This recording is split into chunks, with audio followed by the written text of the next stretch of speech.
வணக்கம் நண்பர்களே. நம்ம டிஸ்க்ளைமர் எடுத்துக்கிறோம். நம்ம செபி ரிஜிஸ்டர் அட்வைசரோ ஆர்ஐஓ கிடையாது. நம்ம இங்க பேசக்கூடியது எல்லாமே தகவலா மாத்திரமே பார்க்கப்பட வேண்டும். இது யாருக்கும் முதலீடு சம்பந்தமாகவோ, பங்குகளை வாங்கவோ, விற்கவோ நம்ம எந்த ஆலோசனையும் கொடுக்கப்படல. எல்லா தொழிலையும் ரிஸ்க் இருக்கும். ரிஸ்க் புரிஞ்சுட்டு எச்சரிக்கையோட தொழில் செய்யும்போது எல்லாமே நல்லா இருக்கும். நம்மள ஆதரிக்கிற அனைத்து நல்ல உள்ளங்களுக்கும் நன்றி. வளமுடன் வாழ்க. வணக்கம் நண்பர்களே. 2025-26க்கான Q2 ரிசல்ட் அனௌன்ஸ் பண்ணியிருக்காங்க. அந்த வரிசையில் இப்போ நம்ம பார்க்கக்கூடியது வோடஃபோன் ஐடியா.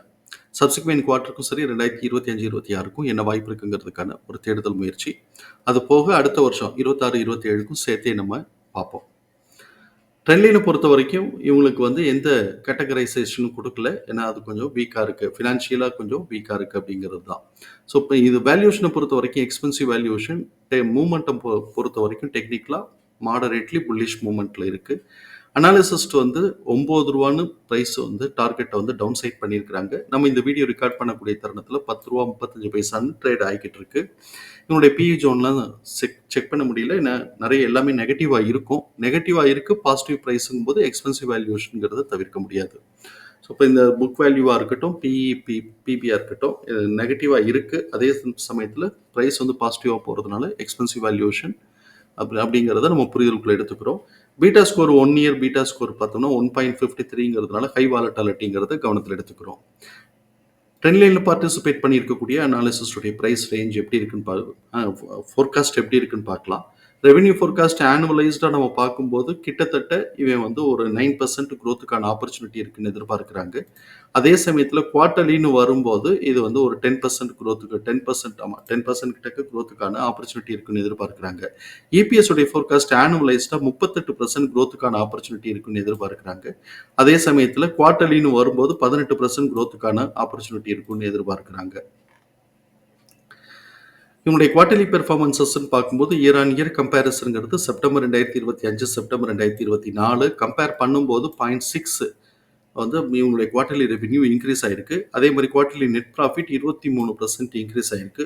ஒருவேளை நிறைய பிரேக் ஈவன்லாம் ரியலைசேஷன் ஆக ஆரம்பிச்சிருச்சான்னு பார்க்கணும். தென் Q2Qன்னு வரும்போது கிட்டத்தட்ட இவங்களுக்கு ஒரு 130 கோடி ரூபாய்க்கு ரெவென்யூ இன்க்ரீஸ் ஆயிருக்கு. நெட் ப்ராஃபிட் பார்த்தோம் அப்படின்னு சொன்னோம்னாக்க கிட்டத்தட்ட ஒரு 1000 கோடி ரூபா கிட்டக்க நெட் ப்ராஃபிட் போன தடவை நெட் லாஸ் பார்த்தோம்னா போன குவார்ட்டரை கம்பேர் பண்ணும்போது கிட்டத்தட்ட ஒரு 1000 கோடி ரூபா கிட்டக்க கம்மியாக இருக்குது. ஸோ இப்போ இதுவே இவங்களுக்கு ஒரு பாசிட்டிவ் அட்வான்டேஜ் தான் அப்படின்னு சொல்லலாமே தவிர்த்து, ஆனால் இன்னும் நெட் லாஸில் தான் இருக்குங்கிறத கவனத்தில் எடுத்துக்கிறோம். ஏபிஎஸ் பார்த்தோம் அப்படின்னு சொன்னால் 0.1 அட்வான்ஸ் ஆகி இப்போ -0.5 அப்படிங்கிற லெவலில் அது இருக்குது. ஏபிஎஸோட டிடிஎம் லெவல் -2.4 இருக்கு. ஸோ -2.4 அப்படிங்கும்போது இது கண்டினியூஸாக பார்த்தோம் அப்படின்னு சொன்னால் இன்க்ரிமெண்டல் ட்ரெண்டை மெயின்டைன் பண்ணுறாங்கங்கிறத பார்க்குறோம். அது நெகட்டிவாக இருந்தால் கூட அது இன்க்ரிமெண்டல் ட்ரெண்டை மெயின்டைன் பண்ணுது அப்படிங்கிறத நம்ம இந்த இடத்துல கவனத்தில் எடுத்துக்கிறோம். இப்படிப்பட்ட இந்த சூழலில் எம்எஃப் 0.67% இன்க்ரீஸ் பண்ணி வச்சிருக்கிறாங்க. இன்ஸ்டிடியூஷன்ஸ் 0.61% இன்க்ரீஸ் பண்ணி வச்சிருக்கிறாங்க. எஃப்ஐஐஸ் 0.01% இன்க்ரீஸ் பண்ணி வச்சிருக்கிறாங்க. 3 பேருமே பாசிட்டிவ் ஆட்டிடியூட்ல இருக்கிறாங்கிறதையும் கவனத்தில் எடுத்துக்கிறோம். இவருடைய இபிஎஸ் தகவல்களை நம்மளுடைய எக்ஸல் ஃபார்மேட்டில் நம்ம போட்டிருக்கிறோம். நம்ம இங்கே கவனிக்கக்கூடியது book value -5.20, fair price 17.10, current price 10.37, fair price current ப்ரைஸோட ரேஷியோ 0.61ன்னு வருது.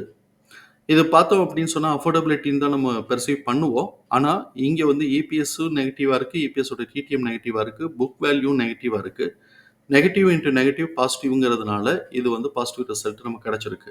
ஸோ இப்போ இந்த ஆஸ்பெக்டில் பார்த்தோம் அப்படின்னு சொன்னோம்னாக்க இது நமக்கு எக்ஸ்பென்சிவ் வேல்யூஷன் தான், கொஞ்சம் கேர்ஃபுல்லாக இருக்கணுங்கிறது நம்முடைய பார்வை. இப்போ இந்த 0.61லேருந்து ஏன்னா ப்ரைஸ் நெகட்டிவாக போகிறதுக்கு முடியாது, ப்ரைஸ் எப்போதும் பாசிட்டிவாக தான் இருக்கும். ஸோ இப்போ இந்த இதிலேருந்து இவன் சப்சிக்வெண்ட்டாக இவன் ஒரு அப்சைட் மூவ்மெண்ட் கொடுக்குறான்னு வச்சுக்கோமே. இப்போ 0.61 இருக்கிறான். ஸோ 1 வந்தான்னா 17 ரூபா அது நமக்கு ப்ரைஸாக கன்வெர்ட் ஆகுது. 1.5 வந்தாக்க 25 ரூபான்னு சொல்லிட்டு ப்ரைஸாக கன்வெர்ட் ஆகுது. 2.5 போகிறான் அப்படின்னு சொன்னாக்க 42 அப்படின்னு சொல்லிட்டு ப்ரைஸ் நமக்கு கன்வெர்ட் ஆகுது. ஸோ இப்போ இதெல்லாம் நம்ம கவனத்தில் எடுத்துக்கிறோம். எகைன் திருப்பி 0.5 அப்படின்னு வந்துச்சுன்னா இவன் 8 ரூபா 50 பைசா 8 ரூபா 60 பைசாக்கு வர்றதுக்கு வாய்ப்பு இருக்கும். ஸோ இப்போ நெக்ஸ்ட் குவார்ட்டரோட ஆக்சுவல் ரிசல்ட் வர்ற வரைக்கும் இவனுடைய பிஹேவியர் எப்படி இருக்க வாய்ப்பு இருக்குது அப்படின்னு சொல்லி பார்க்குறோம். கரண்ட் இபிஎஸோட டிடிஎம் 2.5, அது ஆவரேஜ் பண்ணும்போது 0.63ன்னு வருது. எக்ஸிட் ஆக போகிறது 0.60ன்னு வருது. ஸோ இப்போ இது ரெண்டும் ஆல்மோஸ்ட் ஈக்குவலாக தான் இருக்குது. 0.03 அட்வான்டேஜில் இருக்குது, எஸ்டிமேஷன் கூட இருக்குது. அதனால இவன் ப்ரீவியஸ் குவார்ட்டருடைய ஹைட்டை மேலே பிரேக் பண்ணுறதுக்கான வாய்ப்புகள் இருக்குது அப்படிங்கிறத நம்ம இந்த இடத்துல புரிதல் எடுத்துக்குவோம். ஆனால் அது வந்து கொஞ்சம் குயிக்காக நடக்குமா, சஸ்டைனபிலிட்டி இருக்குமானாக்கா குமுலேட்டிவ் ஆவரேஜ் வந்து 0.55 தான் இருக்குது மைனஸில். ஸோ இப்போ இந்த இடத்துல வரும்போது குமுலேட்டிவ் ஆவரேஜ் தான் கூட இருக்குது. எது எஸ்டிமேஷனை காட்டிலும் குமுலேட்டிவ் ஆவரேஜ் தான் கூட இருக்குது. அப்படி வரும்போது இவன் வந்து குமுலேட்டிவ் ஆவரேஜுக்கு உண்டான லெவலுக்கே அவன் மெயின்டைன் பண்ணிட்டான்னா அடிச்சு பிடிச்சி கொஞ்சம் நல்லா மேலே போகிறதுக்கான வாய்ப்புகள் இருக்கலாம். இல்லை எஸ்டிமேஷன் நம்ம வந்து -63 அப்படின்னு பார்த்தோம், அதுலேயே தான் அவன் இருக்கிறான் அப்படின்னு சொன்னால் இது கொஞ்சம் கரெக்ஷன் வந்துட்டு திருப்பி மேலே ஏறினாலும் ஆச்சரியப்படுறதுக்கு இல்லை. நார்மல் ட்ரேடிங் பிஹேவியரில் என்னுடைய ப்ரைஸ் ரேஞ்சுங்கிறது 24 ரூபாலேருந்து 34 ரூபா. அது இன்னும் டச் பண்ணலை. ஏன்னா இது வந்து புல்லிஷ் ட்ரெண்டில் வரக்கூடியது. இது வந்து பெரிஸ் ட்ரெண்டில் அப்சைட் மூமெண்ட்டுன்னு கொடுக்குறான் அப்படின்னு சொன்னோம்னாக்க 5.70லேருந்து 9.81 அதை உடைச்சிட்டான். அதை உடைச்சிட்டான்னாக்க 9.45லேருந்து 13 ரூபா 88 பைசா இல்லாட்டி 13 ரூபா 50 பைசா அப்படிங்கிற ரேஞ்சு வந்து நமக்கு கிடைக்குது. 12.32 அது ஒரு ரேஞ்சு. 12 ரூபாலேருந்து 12.30லேருந்து 13.50ங்கிற இந்த ரேஞ்சு நமக்கு கிடைக்குது. இது நமக்கு வந்து இப்போ கிடைக்குது. ஸோ இப்போ இந்த 13 ரூபாயை உடைச்சு அவன் போகிறான் அப்படின்னு சொன்னால் 20லேருந்து 24 அப்படிங்கிற ரேஞ்சு நமக்கு கிடைக்குது. நம்ம வந்து நார்மல் ட்ரேடிங் பிஹேவியர் புல்லிஷ் ட்ரெண்டுக்கு வந்தான் அப்படின்னு சொன்னால் 24 உடைக்கும் போது அவன் 28லேருந்து 34க்கான வாய்ப்பு இருக்குங்கிறத கவனத்தில் எடுத்துக்கிறோம்.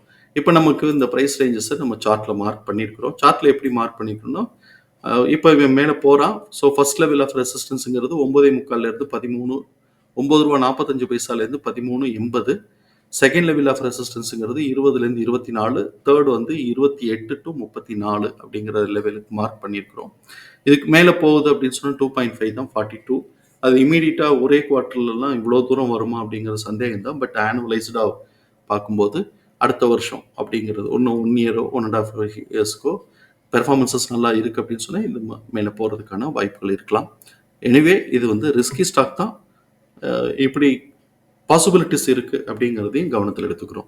தகவல் பயனுள்ளதாக இருக்கும் நம்புகிறோம். தகவல் பயனுள்ளதாக இருந்ததுன்னா சங்கருக்கு ரொம்ப சந்தோஷம்.